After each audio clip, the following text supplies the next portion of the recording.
So me and Brian earlier were talking about the challenges that we've been facing as producers and how you kind of find yourself the deeper and deeper you get into this that you need to know how you want to do this. Like also your worth. Yeah. What you're able to bring to the table. Mm-hmm. And also how some people can kind of disrespect that without even really knowing. Like they do want to, you know, get into music or start producing and doing these things or rapping over maybe some beats that you've done or anything, work with you, but they almost don't respect the amount of work that you put into getting to the point where you're able, like, yeah, I could sit and make a beat in a day, but it took me 3.5 years to do that, and that's something people don't see. Yeah. They don't see how many hours were spent in here. Literally, I feel like the only person who really knows how much time we put in here, well, between me and you, is KB. Like, she's the only one. My wife. That's his wife. She literally saw us from when we were making straight tracks. Same song for 3 weeks to all right, one day, and now you got something going. Yeah, so I feel like that's a huge thing that people kind of lack, is that they don't appreciate the work that you put in, and they appreciate what's coming out of the product, but, which is also nice. Like, no, yeah, definitely.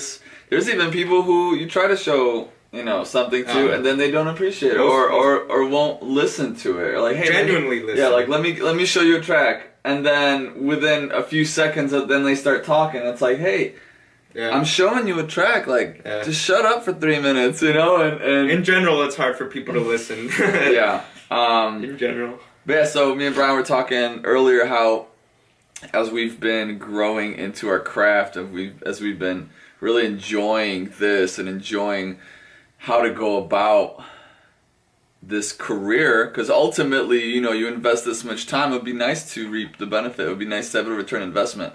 And we've been, even within these 3 years, I found my style of music kind of going a different route, and him finally also finding a different taste. And although we love the same thing, it doesn't mean we have to make the same thing all the time. And I think that was kind of hard for us to get to for a while. It's just like, you know, we started out as like a duo, we're gonna make music together, and then the more it continues, like, man, we really are sounding different. But then later, when we finally knew what sounds we liked and what we wanted, then it was easier to bring the two together. Definitely. Because you're like, all right, well, I can expect this out of you, and you could expect this out of me, so you could almost assume what's going to be done in the studio. Like for words and lyrics, for example, that's not something you focus on. I just focus on like the sounds and the beat and stuff like that. And for me, I said, all right, well, what emotion are we portraying? What are we trying to bring across? And he's just like, I don't care, bro. I'm just here to make a track. Yeah, and that's okay. There's nothing wrong with that. It's just, do we know, as producers, do we know what direction we're trying to go, and do we know what we're trying to do specifically within our craft? Because ultimately, you don't want to waste your time. This can be a great hobby. This can be something that you grow in. You can grow, like not just with me and Isaac, but I was also saying, like, I ended up linking up with one of the homies from high school that I haven't really talked to, Christian, shout out. Karma Code. And made an awesome track recently. We made an amazing track recently. And, you know, if it wasn't for me pursuing music, we probably wouldn't still be talking, you know, so... and even David, like, growing with, I wouldn't be talking to David if it wasn't for me making shout out to yeah. But just these, and another thing is, like, we always talk about what we want to gain from, like, I would like to make money or whatever, but I feel like if, like we were saying, if that's your focus, you're losing sight of everything else. And also what we've gained. Like, I've gained friendships, I've gained experience, I've gained all these different things that a lot of people... Exactly, it doesn't have to be an actual material thing. There's a lot of things that I've gained through making music that I would have never gained if I never put the effort into actually doing it. Yeah. But it's about putting in the effort, and it's about staying consistent. I mean, if you really knew how many hours we put in, I wish we had a log. That'd be cool. They got logs on like Modern Warfare and like all these games, but you'd be maybe like, they do. I gotta look that up. It'd be nice. It'd be nice to see. It would be an insane amount of hours. Honestly, days, if not weeks. Yeah. Yeah, it would be an insane amount of hours. So, and it's crazy to like, man, if I was to look into the future of what I'm making now, I would have never thought. Like, oh yeah, like it would be encouraging. It would be encouraging, but I would have never thought like we didn't know how to even use it. Yeah, like it was crazy, making patterns, whatever. But for people who are trying and they just keep getting stuck, it's very frustrating. Like, especially if you really don't know what you're doing, it's super frustrating. But consistency, like you don't deserve getting to the end product if you're not willing to go through that hard part. You know, like you don't deserve it. Like, this is hard. I mean, genuinely frustrating. Like, how many times have we like gone on the computer, put hours in, and it was for nothing. You know. I mean, I have a lot of projects where they're just sitting and they're probably like 3 hours, 4 hours into it, and I'm just like, I don't even like it, and you kind of just move on to the next. But that's part of it. Like, that's the learning process. It's like, I mean, take in consideration AC Slater, shout out Nightbase, you know. But man, shout out after shout out. I mean, but these are people who have been with us, influencing us, me, or who have been with us on the journey. But I mean, he was making music 10 years before he even started Nightbase, and that just goes to show. I mean, even with it was 20 years. He was probably making music a lot longer. Yeah. But in the style that he found. Yeah, in the style that he found. I believe. Yeah. I actually never really talked to him, so I can't tell you. But it takes that time. Like, there's no way around it. There really isn't. I mean, you can end up being like super, super talented. Yeah, maybe you make awesome stuff. But there's a lot more that goes into it. You have to be able to have relationships with people that, you know, you might never have had a relationship with, or realize that you really don't want to work with some people and have the courage to tell them like, yo, nah, I'm not down. I don't like your stuff. Or that is difficult. That is very difficult. Because you don't want to be mean to people and kind of bring them down, but it's like, well, like you were saying earlier, our styles maybe don't match. Or our message don't match. The message, like, I have a hard time with the message thing because I make a lot of house and tech house, so there's no words, honestly. It's just a lot of drums and bass, so... but when it does come to me making something with them, like we have a lot of tracks that we've done vocals to, unreleased. A lot of like, and that's another thing. Like, just on this playlist alone, 3.5 music, 57 songs, almost 4 hours of music of just mine and my homie stuff. Yeah. So that no one's really heard at all. Nobody heard anything, actually. I mean, that's another thing. Also, finding the courage to release your stuff. Because I'm sitting on a lot of stuff. I wouldn't say that I'm discouraged, but I would like to put out the best product that I can put out. And I feel like that takes a certain And I think that's where we had to see the difference in us. Yeah. Where like Brian's like, I'm going to wait till I'm where I want to be. And where I was just like, well... I don't feel like I should wait. I feel like people should see the journey. And so there's a huge difference in that, where when we were making music, it would be like, oh, bro, I don't think it's ready. And I'm like, it's essentially art is never finished. That's true. It's just, it's just true. Released, you know? Whether it be paintings, whether it be, like I could be fixing a house. And there's always something more you can do. You know, there's always extra stuff. So that was a big thing for us, is learning like, where do we stand on what is a finished product? And I think that was really hard. That really like made me frustrated with you, and that you'd be frustrated with me because you're, oh, bro, it should be perfect, and I'm just like, well, I have a hard time seeing it something perfect, you know. Well, for a huge thing for me was maybe not so much as it being perfect, but the quality of sound was I mean, even still is a huge thing. And it's getting better, obviously, with me, you know, working at it. But, you know, when we first listen to our older tracks and then you go and listen to like a professionally done track, you're like, man, it sounds like crap. Like, it really just does not sound, not even close. Yeah.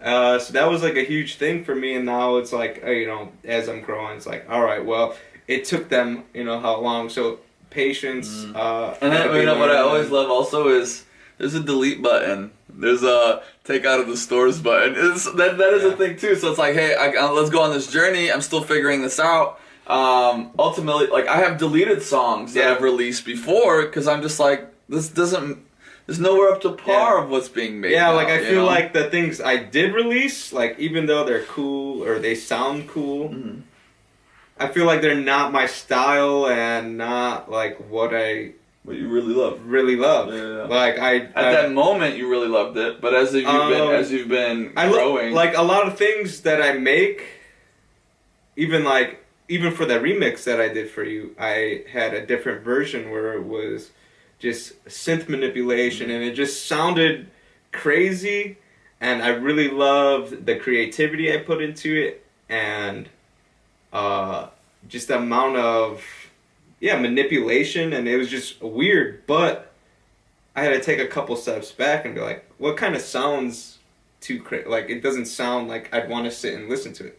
And if I don't want to sit there and really listen to it, well, that's how's a non-producer gonna listen to this? You know, like I can not gonna appreciate. Yeah, I can appreciate the creativity. Yeah, and like when you actually dig deep in it and see what is done to make certain sounds, you're like, oh, that's actually really cool, but it doesn't sound that appealing. And within this music, like at the end of the day, we're making music because we love it, but you also want people to enjoy it. Exactly. You know, it's not just I'm just gonna be selfish. I'm only gonna like what I like, and I don't care. Although there are people who have found success in that, still it's like, but I want to be able to make a life out of this. Yeah. And I can't be that selfish. I have to consider what other people enjoy as well. Definitely. Because otherwise you're just gonna be making sounds that crazy sound like. But there is a feel for that. There is a feel for making crazy sounds. But I also feel like that doesn't last. So maybe I'm wrong. No, it's just like maybe it doesn't. I don't think it lasts. I definitely think that's very true. Like how long can you maintain that demographic? Music constantly evolves, and it's like you see artists like changing their style, and I mean there's nothing wrong with changing style. No, not at all. It's like you're changing. You change as a person daily. Daily. If you're examining yourself and actually wanting to better yourself every day, you're gonna change daily. So if I'm changing daily, well then my music is gonna change daily. That's it. Like if I'm changing and who I am is changing, then my music's gonna change with me. And that alone, my taste in music will probably change.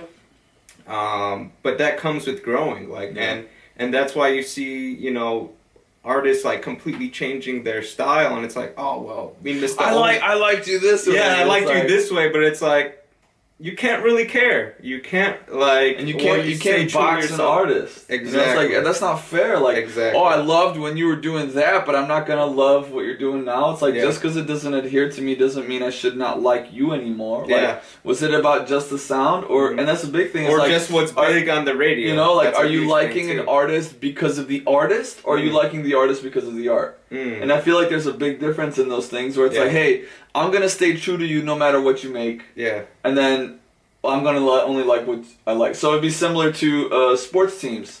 I'm gonna be true to you whether you are winning or failing. Yeah. Or I'm only gonna be true to you when you're winning. Yeah. You know, and it's like, and that winning is in music. That's kind of preference wise. It's not. It doesn't have to even be within the culture of music, like what's popping right now. It doesn't have to be that, because at the end of the day, it's your preference. No, like, definitely. I genuinely don't really enjoy country or like pop music stuff. I don't dig it. You know, there's nothing wrong with those things, but I don't find joy in. You don't have a pickup truck and beers. No disrespect. I mean, there's a different demographics for these things, you know. So definitely. learning like, hey, what, even as listeners, like, hey, Finding, like, a niche, let's say a you niche. don't make music. Let's say you just enjoy listening to music. Like, what are you looking for? You know, are you looking for people who you can look up to, who are an example, who's like, hey, not only do I like this person's music, not only do I like their character, but I like what they're actually doing. I like what they're bringing to the table. I like that they're possibly challenging me or encouraging me or... Shout out Taiki. Hey, yeah, we get to see him tomorrow. Taiki New Light. If you haven't heard Taiki New Light, he's the most underrated underground producer I feel that there is. Yeah, He's so dope. Amazing. And he just creates these amazing tunes and just has a unbelievable playlist. All his own tracks. All unreleased. Yeah. But yeah, I'm a huge influence. You've been hugely influenced. Yeah, I've been greatly influenced by him. Yeah. So even within what we've been creating, even within what we've been doing, there have been select people who have been huge parts of our journey, and they don't even have to be musicians, you know. So the people that we've been surrounding ourselves with, and it doesn't even need to be a physical surrounding. It could be, what are you watching? What are you listening to? What are you reading? What do you feed yourself? Are you reading? I would say in the last year, if I would just look at the year, the books that I've read have molded me so much. I mean, the Bible being one of the, if not most major keys to learning, you know, what this life's about. Because honestly, what's the point of even doing this music if you don't even know what the purpose of your life is?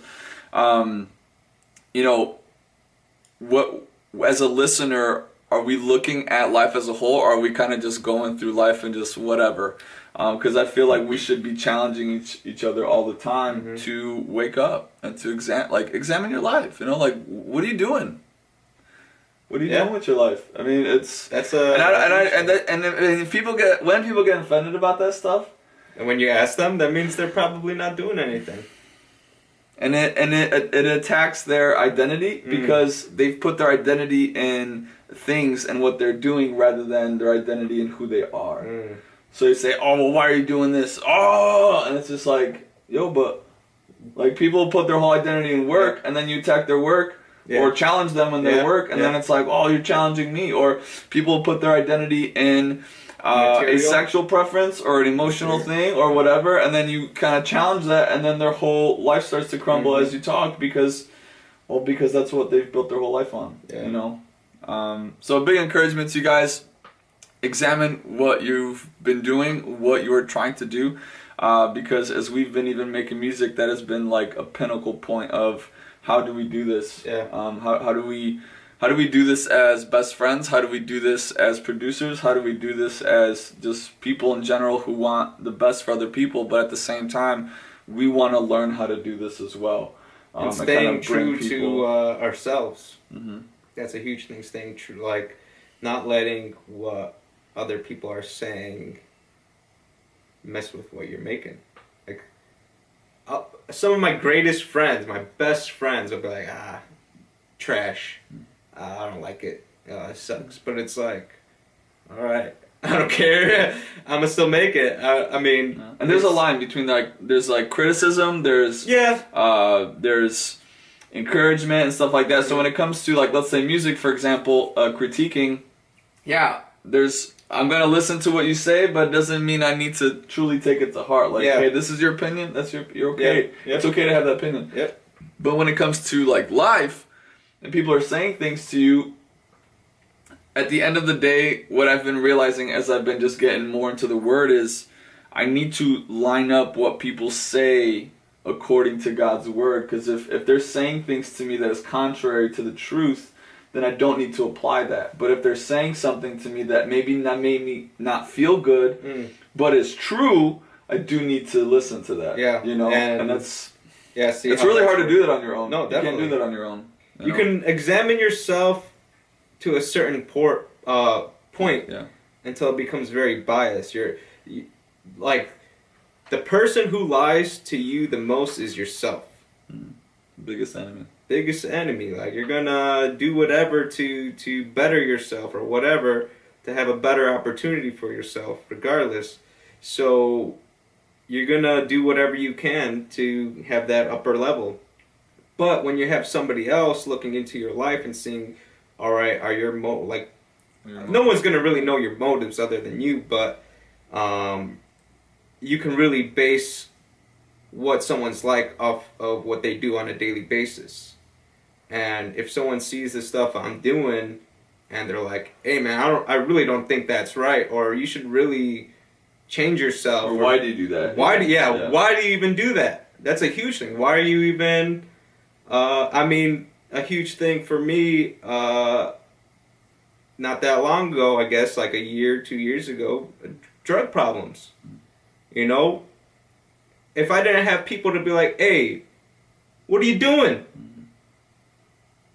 I might still be stuck in it. So it's and at the time you're not really thinking like, oh my God, am I really doing something wrong? You're kind of just going. You're reacting to how you feel. That's a huge thing. I mean, even recently, I reacted to how I felt, and I put myself and my homies in danger, which is not cool. Like, but from those experiences, well, now I could look back, and even just this week, I've been really looking at myself and sometimes the pride that I hold in myself, which is just horrible. Like, you shouldn't be so prideful of yourself. Like, there's only one reason why we have everything we have. And it's not because I made it, or I was gifted everything I have. So, yeah, it's having the people around to really stick it to you when it's needed. Yeah. It's needed. No, it's really needed. It's really needed. So I suppose within examining yourself, you do need a community to help you do that, and there's no such thing as like you truly being a lone ranger and thinking you can do this on your own. Like this, that will lead you more astray than than most things, because within that pride, it's like, oh, I don't need that. I don't need you to tell me. I don't. Yeah. It's just I, and then you're gonna look at your life 20 years later, and it's just like, oh, I'm just by myself. Like, look how I'm still by myself. Look how silly I look. Yeah. So I hope this was a challenging encouragement, just mix of kind of just how me and Brian spend our time. Got a little deep there. I mean, but it's real stuff. Like, I'm not gonna sit here and talk about, like, I'm gonna talk about real stuff. About what's really going on. I mean, I'm human. I'm not nothing special. Like, for people who, especially people who are looking to get into music production. I was just somebody, I'm just like, yo, I'm gonna do it, and that was it. And you just do it, stay consistent. Like, I'm not anything special. I'm just a normal, I have my own problems, I have my own things I deal with. And it's important to share, so that and it's important to share. So we're not gonna try to make it seem like we got it all together. You know, this is not about making a mask, a facade. You know, like it's not about that.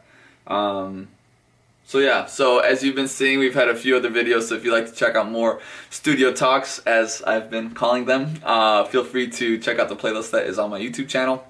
There will be a podcast that is going to be beginning this month. I said in April, so I was gonna order a mic. Yeah, so this April will be a first podcast coming up. I don't exactly know how it's gonna go down, but just trusting that God will lead me in that. I hope you guys have enjoyed it, and if you'd like to see more of what me and Brian have been doing, go ahead and check out the link I will be putting down at the bottom to listen to some music, as well as kind of just see what else is happening on Instagram and other things like that. So thank you again, and any last words, bro? Peace. All right, cool.